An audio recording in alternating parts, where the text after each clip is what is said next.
Hello guys, welcome back to my channel cooking dot com এ তোমাদের সকলকে স্বাগত জানাই। আজকে তোমাদের সাথে শেয়ার করব একদম ঘরোয়া পদ্ধতিতে চিলি চিকেন রেসিপি। কম বেশি তোমরা সকলেই জানো চিলি চিকেন কী করে বানাই, কিন্তু আমি কিভাবে বানাই বাড়িতে সেটাই তোমাদের সাথে শেয়ার করব। তো চলো শুরু করা যাক। দেখো, সবার প্রথমে আমি সবজি নিয়েছি এখানে টমেটো, পেঁয়াজ আর ক্যাপসিকাম। আমি এখানে এইভাবে সবজিগুলোকে ঠিক কেটে নিয়েছি আদা বাটা, এখানে রসুন বাটা আর নিয়েছি লঙ্কা কুচি, একটা ডিম। সবার প্রথমে আমি চিকেনটাকে ম্যারিনেট করব। তার জন্য আমি এখানে নিয়েছি প্রায় 500 গ্রামের মতো চিকেনটাকে ভালো করে ধুয়ে নিয়েছি।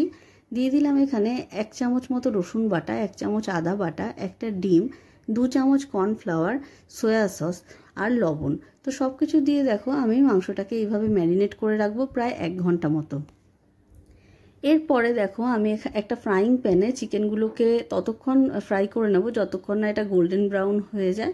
তোমরা চাইলে এটাকে ডিপ ফ্রাই করতে পারো, কিন্তু আমি ডিপ ফ্রাই করে নিয়ে আমি এইভাবে ভেজে নিয়েছি। তো দেখো মোটামুটি চিকেনটা আমাদের ভাজা হয়ে গেছে, আমি নামিয়ে নেব। এবার ওই চিকেন ফ্রাই করা তেলটাকেই আমি অন্য একটা কড়াইতে দিয়ে দিয়েছি। এখানে দিয়ে দিলাম আমি আদা বাটা, রসুন বাটা প্রায় 1 চামচের মতো আর লঙ্কা কুচি সামান্য। এবার এটাকে একটু নাড়িয়ে চাড়িয়ে আমরা যে সবজিগুলোকে কেটে রেখেছিলাম সেই সবজিগুলো আমি সব একসাথেই দিয়ে দিলাম। আমি আলাদা আলাদা করে কোনো রকম দিইনি, আমি সব কটা সবজি একসাথেই দিয়ে ভালো করে নাড়িয়ে চাড়িয়ে নেব। এটা কিন্তু সম্পূর্ণ হাই ফ্লেমে হবে, তোমরা চাইলে মিডিয়াম টু হাই রাখতে পারো, কিন্তু লো ফ্লেমে রান্নাটা করো না।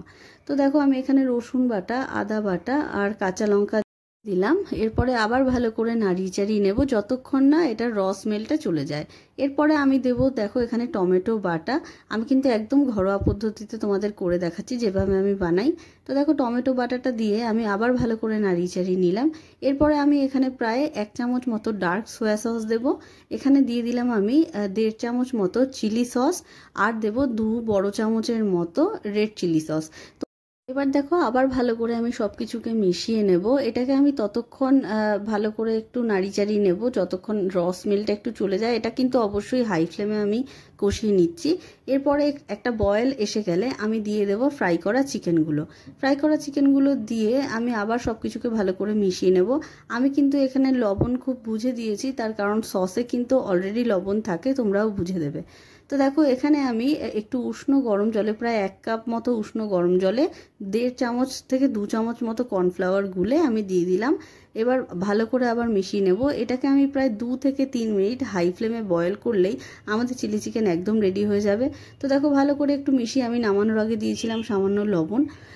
আমি এখানে আজিনামোটো ব্যবহার করিনি, তোমরা যদি চাও তাহলে আজিনামোটো ব্যবহার করতে পারো, তাতে করেও ফ্লেভারটা খুব ভালো আসবে, কিন্তু আমি এখানে এইভাবেই করেছি। তো দেখো আমাদের এটা প্রায় 2 থেকে 3 মিনিট হাই ফ্লেমে ফুটিয়ে নিলেই আমাদের চিলি চিকেনটা একদম রেডি। তো তোমাদের রেসিপিটি কেমন লাগলো? যদি ভালো লেগে থাকে ভিডিওটিকে একটা লাইক করো আর চ্যানেলটিকে সাবস্ক্রাইব করো। Thanks for